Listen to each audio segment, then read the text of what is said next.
daya saing yang unggul agar bisa bertahan, berkembang dalam lingkungan pasar itu sendiri. Menurut Heiser, Render, dan Newson, dalam karya mereka yang berjudul Operation Management, mereka itu mendefinisikan bahwa suatu manajemen operasional itu adalah sekumpulan aktivitas yang menciptakan nilai dalam bentuk barang, jasa, dan dikonversikan itu menjadi input ataupun menjadi output itu sendiri. Lalu keberhasilan suatu bisnis termasuk dalam sektor food and beverage atau kita bisa disebut F&B sangat bergantung pada efisiensi tersebut merupakan suatu proses transformasi ini. Lalu di Indonesia saat ini industri minuman modern terutama teh menunjukkan pertumbuhan yang sangat signifikan. Salah satu aktor utama dalam sektor ini adalah ST Indonesia yang saat ini kami sedang teliti. Sebagai perusahaan dengan jaringan gerai yang luas, ST Indonesia ini menghadapi berbagai suatu tantangan operasional yang sangat kompleks. Mulai dari pengelolaan rantai pasok hingga standarisasi mutu layanan di setiap outlet yang dimilikinya. Baik, di sini ada berupa metode dan tujuan atau metode penelitian dan tujuan yang kami teliti pada perusahaan ST Indonesia. Metodenya itu menganalisis penerapan 10 keputusan strategis manajemen operasional yang bertujuan untuk mengidentifikasi dan menilai bagaimana keputusan strategis berupa desain produk, manajemen kualitas, dan desain proses yang diterapkan oleh ST Indonesia itu sendiri sesuai atau tidak dengan kerangka kerja yang diusulkan oleh Heiser, Render, dan Newson yang sudah tadi saya jelaskan. Lalu penelitian ini menerapkan pendekatan kualitatif deskriptif di mana dengan metode studi kasus yang dilakukan di gerai ST Indonesia yang terletak di Jalan Pandu Raya, Tegal Lumir, Kecamatan Bogor Utara di Kota Bogor, Provinsi Jawa Barat, yaitu untuk mengumpulkan data. Penelitian ini menggunakan observasi langsung terhadap alur operasional dan yang ada serta wawancara dengan pengelola guna memperoleh data primer mengenai proses bisnis pada perusahaan itu sendiri. Di samping itu, penulis juga mengandalkan data sekunder yang dialami dari literatur akademis, terutama pada buku operasional manajemen yang ditulis oleh Heiser, Render, dan Newson dalam edisi ke-12 sebagai dasar dari teori utama untuk merumuskan dan menyelesaikan penelitian ini. Baik, di sini saya akan menjelaskan sedikit singkat saja profil perusahaan pada ST Indonesia itu. Di sini bisa dilihat pendirinya itu ada Aida Hibatullah Burjanto dan Dian Rifki, Ausi Andri, dan yang terakhir ada Edwin Widya. Lalu CEO-nya yang sudah kita ketahui semuanya atau kita sudah kenal ya, yaitu ada istrinya Raffi Ahmad, Nagita Slavina. Lalu komisarisnya ada Brisya Jody, CEO pertamanya ada Danu Sofwan. Lalu bidang usahanya digilutinya yaitu tadi sudah disebutkan minuman yaitu ST. Jumlah gerainya saat ini di Indonesia itu sudah memiliki ratusan gerai di seluruh Indonesia. Nah, tahun berdirinya ini adalah 2018.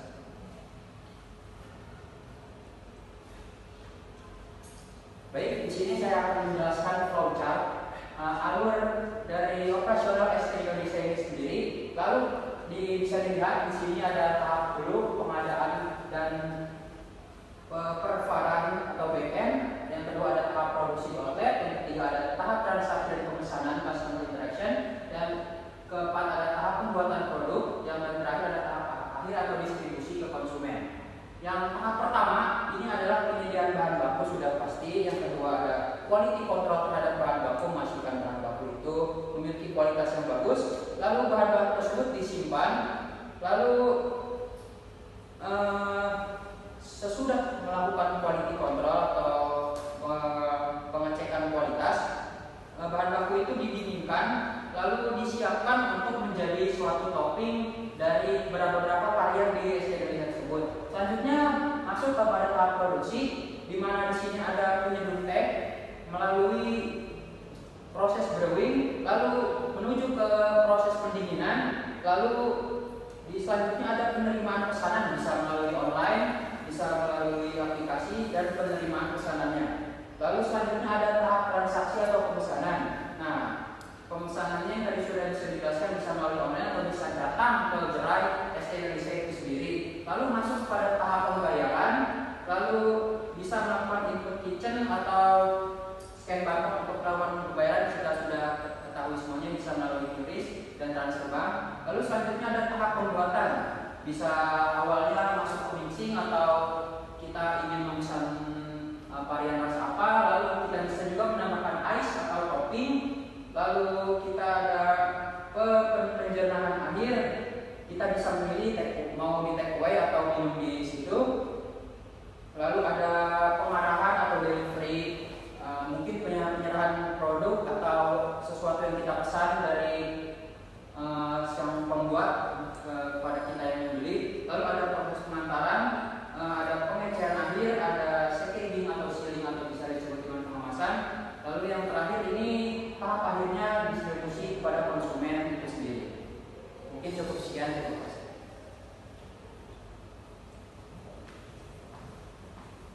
Oke, sini saya akan menjelaskan klasifikasi bahan baku. Klasifikasi bahan baku yang berdasarkan nantinya takaran produksi. Nah, yang pertama bahan baku utama. Bahan baku utama yang pasti daun teh, karena kita menganalisis es teh. Nah, daun teh ini kualitas premium. Ada yang hitam ataupun yang green tea. Nah, terus selanjutnya di sini ada juga gula kristal atau rafinasi. Nah, selain itu juga yang pastinya kita menggunakan air loh.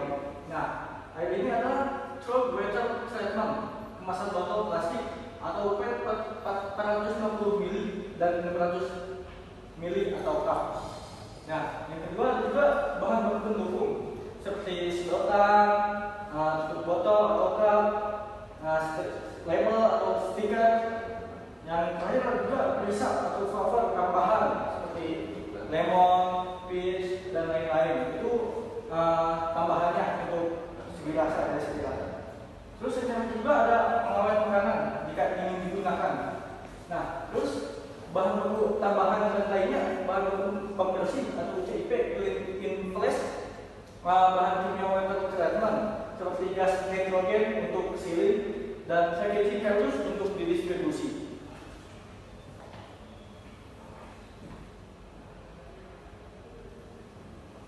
Baik, di sini ada sumber pasokannya. Nah, sumber pasokannya itu daun teh dari perkebunan di Jawa atau di Sumatera atau di impor lah ya. Nah, gula ini pabrik gula lokal atau gula ETC atau impor jika harga kompetitif. Botol PET ini dari perusahaan plastik seperti Dinaplas, Unilever, Supplier Network. Di sini ada tutup dan label, yaitu dari fiber packaging. Nah, yang terakhir yang pasti sumur sendiri dengan treatment lab, yaitu sumur asli dari.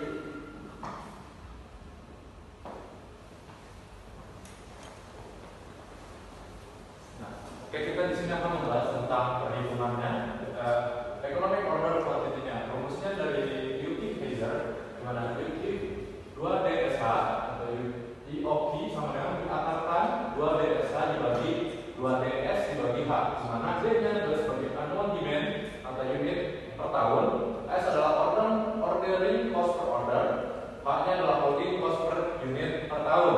Kita perlu asumsi angka untuk contohnya, seperti daun teh sekitar di 10 kg per tahun.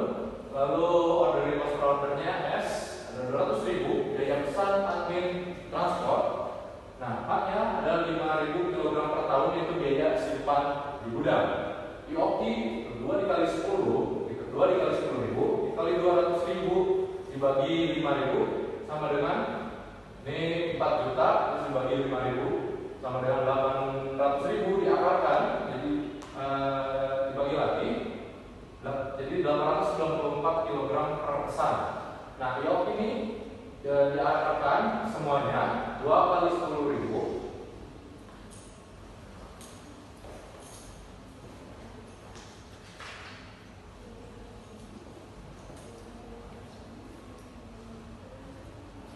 ini diakarkan 2 kali 10.000 dikali 200.000 dibagi 5.000 sama dengan ini dijelasan lebih lengkapnya 4 juta dibagi 5 juta, terus ini 800.000 nya diakarkan sama dengan 894 kg per pesan. Nah, frekuensi pesan per tahunnya itu sama dengan Diki 10.000 dibagi 894 sama dengan 11 kali.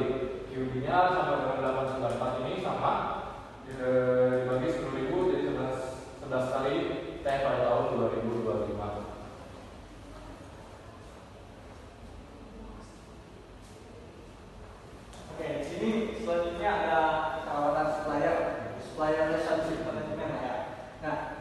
Terus dari Hazer ini supplier evaluation metric atau berdasarkan harga, kualitas, ketepatan pengiriman, serta layanan. Kategori supplier ini terdiri dari strategic partner untuk daun teh dan gula.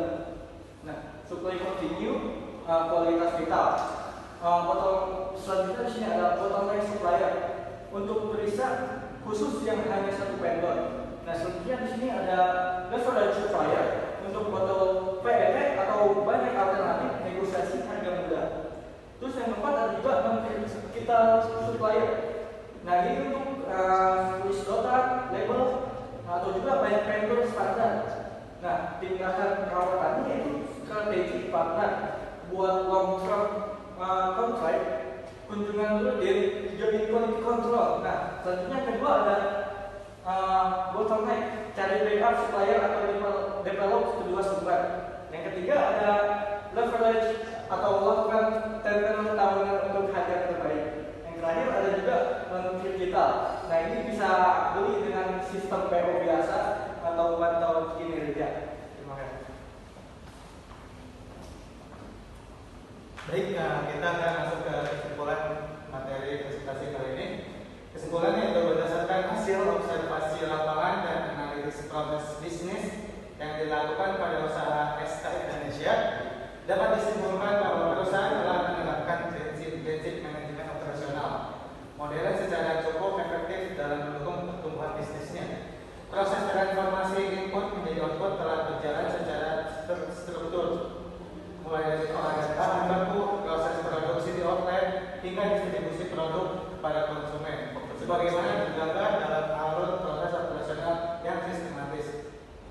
Nah, penerapan 10 keputusan strategis manajemen operasional menurut Hazer, Render, dan Monson tercermin dalam desain produk yang konsisten, pengendalian kualitas melalui standar operasional yang ketat, serta desain proses yang efisien untuk melayani volume permintaan tinggi. Standarisasi pelatihan karyawan dan penggunaan sistem kemitraan juga berperan penting dalam menjaga kualitas produk dan layanan di seluruh outlet. Dan untuk terakhir, saran dari kami berdasarkan hasil analisis proses bisnis dan manajemen operasional pada SK Indonesia, penulis memberikan beberapa saran yang diharapkan dapat menjadi bahan pertimbangan dalam meningkatkan kinerja operasional perusahaan di masa mendatang. SK Indonesia disarankan untuk terus memperkuat sistem manajemen persediaan dengan memanfaatkan data penjualan historis secara lebih terintegrasi melalui sistem digital, penerapan forecasting yang lebih akurat dan berbasis data real time akan membantu perusahaan dalam mengantisipasi fluktuasi permintaan khususnya pada musim tertentu, sehingga risiko kelebihan maupun kekurangan stok dapat diminimalkan.